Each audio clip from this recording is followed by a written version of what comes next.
சென்னை தாம்பரம் சுற்றுவட்டார பகுதிகளில் பெய்த மழையால் பொதுமக்கள் மகிழ்ச்சி அடைந்தனர். தாம்பரம் மற்றும் அதன் சுற்றுவட்டார பகுதிகளான பல்லாவரம், குரோம்பேட்டை உள்ளிட்ட பகுதிகளில் மழை பெய்ததால் வெப்பம் தணிந்து குளிர்ச்சியான சூழல் நிலவியது. மேலும் சாலைகளில் மழைநீர் பெருக்கெடுத்து ஓடியது. இந்த மழையால் பொதுமக்கள் மற்றும் விவசாயிகள் மகிழ்ச்சி அடைந்தனர். காஞ்சிபுரம் மாவட்டம் ஸ்ரீபெரும்புதூர் மற்றும் அதன் சுற்றுவட்டார பகுதிகளில் இடியுடன் கூடிய கனமழை பெய்ததால் பொதுமக்கள் மகிழ்ச்சி அடைந்தனர். காலை முதல் வெயில் வாட்டி வதைத்த நிலையில் திடீரென மாலையில் இடியுடன் கூடிய கனமழை பெய்தது. அதேபோல் பிள்ளைப்பாக்கம், பட்டுநூல் சத்திரம், மண்ணூர் கூட்ரோடு உள்ளிட்ட பகுதிகளிலும் மிதமான மழை பெய்ததால் பொதுமக்களும் விவசாயிகளும் மகிழ்ச்சி அடைந்தனர். செங்கல்பட்டு மாவட்டம் அச்சரப்பாக்கம், வண்டிக்குப்பம் காலனி பகுதிக்கு செல்லக்கூடிய ரயில்வே சுரங்கப்பாதையில் மழைநீர் தேங்கியுள்ளதால் போக்குவரத்து துண்டிக்கப்பட்டுள்ளது. அச்சரப்பாக்கம் பகுதியில் உள்ள ரயில்வே சுரங்கப்பாதையில் மழை நீருடன் கழிவுநீர் கலந்து துர்நாற்றம் வீசுவதால் அப்பகுதி மக்கள் சுரங்கப்பாதையை பயன்படுத்த முடியாத நிலை ஏற்பட்டுள்ளது. ரயில்வே சுரங்கப்பாதை அமைக்கும் போது மழைநீர் வெளியேறும் வகையில் திட்டமிட்டு கட்டப்படாததால் இந்த பகுதி மக்கள் தொடர்ந்து அவதிக்காளாகி வருகின்றனர். எனவே ரயில்வே சுரங்கப்பாதையில் மழைநீர் தேங்காத வகையில் நடவடிக்கை எடுக்க வேண்டுமென அப்பகுதியினர் வலியுறுத்தியுள்ளனர். திண்டுக்கல் மாவட்டம் கொடைக்கானல் மற்றும் அதன் சுற்றுவட்டார பகுதிகளில் 1 மணி நேரத்திற்கும் மேலாக கனமழை பெய்தது. கொடைக்கானல் மற்றும் அதன் சுற்றுவட்டார பகுதிகளான பெருமாள் மலை, அப்சர்வேட்டரி, அண்ணா சாலை, ஏரிச்சாலை, உகார்த்தி நகர் உள்ளிட்ட பகுதிகளில் சுமார் 1 மணி நேரத்திற்கும் மேலாக கனமழை பெய்தது.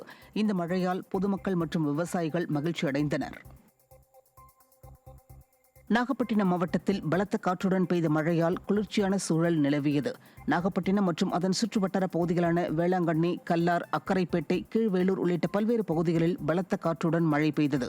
இந்த மழையால் வெப்பம் தணிந்து குளிர்ச்சியான சூழல் நிலவியதால் பொதுமக்கள் மகிழ்ச்சி அடைந்தனர். சிவகங்கை மாவட்டம் காரைக்குடியில் ரயில்வே சுரங்கப்பாதையில் மழைநீர் தேங்கி இருப்பதால் கிராம மக்கள் கடும் அவதியடைந்துள்ளனர்.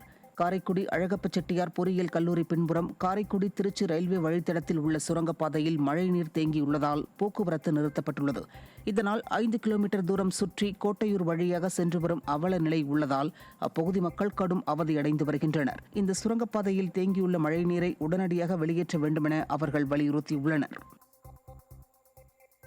தஞ்சாவூர் மாவட்டம் கும்பகோணம் பகுதியில் பெய்த மழையினால் 300 ஏக்கருக்கு மேல் நெற்பயிர்கள் தண்ணீரில் சாய்ந்துள்ளதால் விவசாயிகள் கவலையடைந்துள்ளனர். கும்பகோணம், மூப்பக்கோவில், ஏரகரம், மேலக்காவேரி ஆகிய பகுதிகளில் விவசாயிகள் சுமார் 300 ஏக்கருக்கு மேல் கோடை பருவ நெல் சாகுபடி செய்துள்ளனர். இந்த நிலையில் இப்பகுதிகளில் பலத்த காற்றுடன் பெய்த மழையால் அறுவடைக்கு தயாராக இருந்த நெற்பயிர்கள் நீரில் மூழ்கி சாய்ந்தன. இதனால் பெரும் நஷ்டம் ஏற்பட்டுள்ளதால் விவசாயிகள் கவலையடைந்துள்ளனர். பாதிக்கப்பட்டவர்களுக்கு விடிய அரசு உரிய நிவாரணம் வழங்க வேண்டுமென விவசாயிகள் வலியுறுத்தியுள்ளனர். 3 கிராமம் இருக்குது இந்த ஏரியா விட்டு. இந்த 3 கிராமத்தை 450 ஏக்கர்கிட்ட விவசாயம் பண்ணிகிட்டு இருக்கோம். நேற்று பேஞ்ச மழையினால் ஒரு 450 ஏக்கர் அப்படியே படுத்த படுக்கையாக சுத்தமாக சாஞ்சி போச்சு. இன்னும் 25 நாள் தான் இருக்குது அறுவடைக்கு. அதுக்குள்ளார சாஞ்சி போய் ரொம்ப தண்ணியோடு கிடக்கு. எங்களுக்கு மனவேதனையாக இருக்குது. ரொம்ப விவசாயிகளுக்கெல்லாம் எங்களுக்கு தண்ணி வடிக்க வைக்க இடமும் இல்லை.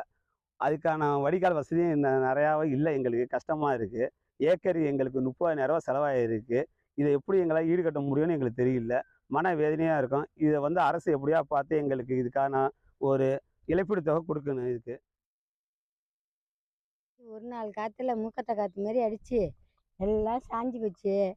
நாங்கள் ரொம்ப செலவு பண்ணியிருக்கோம். கஷ்டப்பட்டு உடச்சி தண்ணி வேற இல்லாமல் போரு கெட்டு போய் மறுபடியும் போரு சரி பண்ணி மறுபடி தான் நாங்கள் விவசாயம் பண்ணணும். ஏக்கருக்கு 30,000 ரூபா போல் எங்களுக்கு செலவுங்க. அதுக்கு மேலேயும் நாங்களும் உழைப்பு அவ்வளோ உழைச்சிருக்கோம்.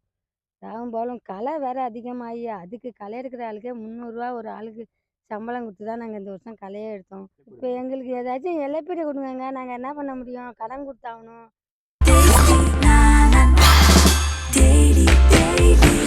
Taste the Daily.